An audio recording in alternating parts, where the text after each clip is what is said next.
പരിശുദ്ധ അഹ്ലുസുന്നത്തി വൽ ജമാഅത്തിന്റെ ആശയ ആദർശങ്ങൾ അത് ഖിയാമത്ത് നാൾ വരെ നിലനിർത്താനുള്ള ഉത്തരവാദിത്വമുള്ളവരാണ് പണ്ഡിതന്മാർ. അവർ അവരുടെ ഉത്തരവാദിത്വം കൃത്യമായി നിർവഹിക്കണം. അതിന് ആദർശപരമായി നല്ല മുന്നേറ്റം നടത്താൻ കേരള മുസ്ലിം ജമാഅത്ത് 2 ദിവസം മുമ്പ് കോഴിക്കോട് ഉസ്താദ് അവറുകൾ അതിന്റെ 1 വർഷത്തെ പദ്ധതികൾ പ്രഖ്യാപിച്ചപ്പോൾ അതിനെ സംബന്ധിച്ച് പറഞ്ഞിട്ടുണ്ട്. അതുകൊണ്ട് നമ്മളെല്ലാവരും ആദർശരംഗത്ത് വളരെ നല്ല ചുവടുവെപ്പുകൾ നടത്തണം എന്ന് ഈ സമയത്ത് ഉണർത്താൻ. പരിശുദ്ധ ദീനുൽ ഇസ്ലാമിന്റെ അതിലെ പഞ്ചസ്തംഭമായ നിസ്കാരം, സക്കാത്ത്, നോമ്പ്, ഹജ്ജ് തുടങ്ങിയ കർമ്മങ്ങൾ പോലും നശിപ്പിച്ചു കളയാനുള്ള പരിശ്രമം നടക്കുകയാണ്. എന്നെ സംബന്ധിച്ച് നന്നായി പഠിക്കുകയും കാര്യം നന്നായി ജനങ്ങളെ ബോധ്യപ്പെടുത്തുകയും ചെയ്യണം. ഞാനൊരു ചെറിയ ഉദാഹരണം പറയാൻ. ഞാൻ ഇന്ന് പല പുസ്തകങ്ങളും കിതാബുകളും ഇന്നും ഇന്നലെയൊക്കെ ഇങ്ങനെ പരതി വായിച്ചുകൊണ്ടിരിക്കുകയായിരുന്നു നാളത്തെ പ്രഭാഷണത്തിന് വേണ്ടി. അപ്പൊ പെട്ടെന്നൊരു പുസ്തകം കൊണ്ടുവന്ന് എന്റെ കയ്യിലേക്ക് തന്നു.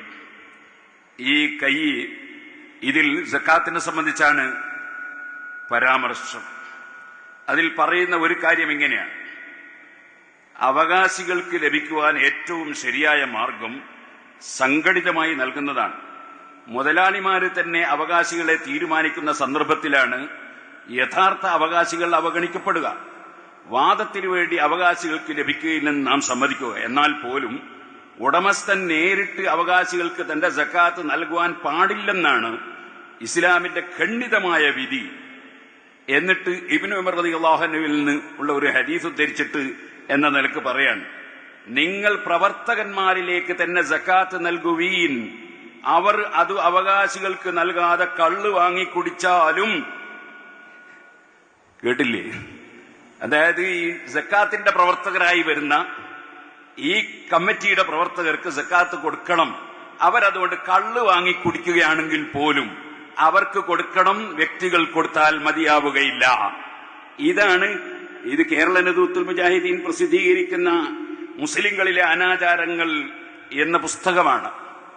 അപ്പൊ ഈ നിലക്ക് സക്കാത്ത് വാങ്ങിയിട്ട് കള്ള് കുടിക്കട്ടെ, അതിന് നമ്മൾ സക്കാത്ത് കൊടുക്കണം എന്ന് പറയുന്ന ഒരാശയത്തിലാണ് ഇപ്പോൾ പുത്തൻവാദികൾ ഉള്ളത്. അത് പക്ഷേ സാധാരണക്കാരായ സക്കാത്ത് നിർബന്ധമാണെന്ന നിലക്ക് പടച്ചവനെ അള്ളാഹുവിന്റെ അടുക്കൽ കുടുങ്ങുമല്ലോ എന്ന് വിചാരിച്ച് കൊടുക്കുന്ന സാധാരണക്കാർ ഇതറിയില്ല.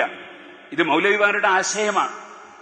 സക്കാത്ത് വാങ്ങിയിട്ട് അവർ കള്ള് വാങ്ങിക്കുടിച്ചാലും അവർക്ക് കൊടുക്കണം, നിങ്ങൾ ആളെ മനസ്സിലാക്കി കൊടുക്കാൻ പാടില്ല.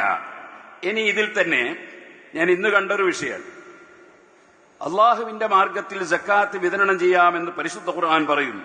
സമസ്തയിലെ മുസ്ലിയാക്കന്മാർ വളരെയധികം ആദരിക്കുന്ന ഷെറാനിയുടെ മീസാൻ എന്ന ഗ്രന്ഥത്തിൽ തന്നെ എഴുതുന്നത് ശ്രദ്ധിക്കുക: ഇത്തഫഖൽ അഇമ്മത്തുൽ അർബഅതു അലാ അന്നഹു യജൂസു ഇഖ്റാജു സക്കാത്തി ലിബിനാഇ മസ്ജിദിൻ ഔ തക്ഫീനി മയ്യിത്തിൻ. പള്ളി നിർമ്മിക്കുവാനും മയ്യിത്തിനെ കഫൻ ചെയ്യുവാനും സക്കാത്തിന്റെ പൈസ വിനിയോഗിക്കൽ അനുവദനീയമാണെന്ന് 4 മദ്ഹബിന്റെ ഇമാമുകളും യോജിച്ചു പറയുന്നു. മീസാൻ 2:14. ഞാനിത് കണ്ടപ്പോ ഞാൻ ആ മീസാനൊന്ന് എടുത്തു നോക്കി.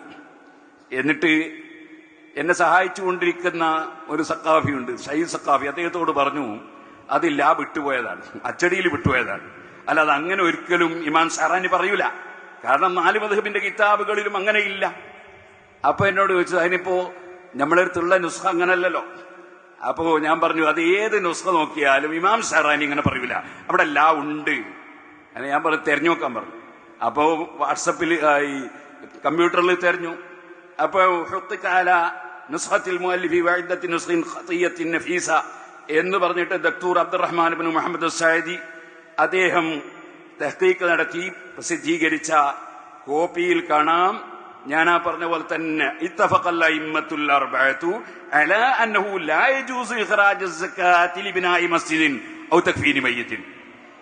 സുഹൃത്തുക്കളെ, ഇതാണ് നാദാപുരത്തൊന്നും പണ്ടുണ്ടായത്, ലാകട്ടത്. ഈ ലാകക്കൽ ഇന്നും ഇന്നലെ തുടങ്ങിയതല്ല.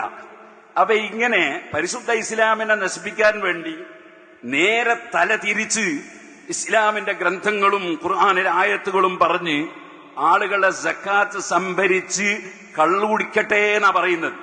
ഈ ഒരു അവസ്ഥയിലേക്ക് ഈ പുത്തൻവാദികൾ എത്തിച്ചേരുമ്പോ നമ്മൾ മുസ്ലിം പണ്ഡിതന്മാർ കൃത്യമായി വിഷയങ്ങൾ പറഞ്ഞേ തീരൂ, അല്ലെങ്കിൽ ഇസ്ലാം ഇവിടെ ഉണ്ടാവുകയില്ല. ഞാൻ ബാക്കി കാര്യങ്ങളൊക്കെ ഇൻഷാ അല്ലാഹ് നാളെ കുറ്റ്യാടിയിൽ വെച്ച് പറയുന്നുണ്ട്. ഒരു അൽബയാനുണ്ട് ഇൻഷാ അല്ലാഹ്. ആ അൽബയാന്റെ വിശദീകരണവും അൽബയാനിൽ മട്ടന്നൂർ അബ്ദുള്ള മുസ്ലിയാർ എഴുതിയൊരു ലേഖനം വലിയ വിഷയമായിട്ട് എല്ലാ മൗലവിമാരും എടുത്തു പറയുന്നുണ്ട്. അത് ഇൻഷാ അല്ലാഹ് നാളെ ഞാൻ കുറ്റ്യാടിയിൽ നിന്ന് പറയുന്നുണ്ട്. കഴിയുന്നവരൊക്കെ അവിടത്തേക്ക് ക്ഷണിച്ച് ഞാനൊരു വാക്കുകൾ നിർത്തുന്നു. വാഖിറു ദഅവാന അനിൽ ഹംദുലില്ലാഹി റബ്ബിൽ ആലമീൻ. അസ്സലാമു അലൈക്കും വറഹ്മത്തുള്ളാഹി വബറകാതുഹു.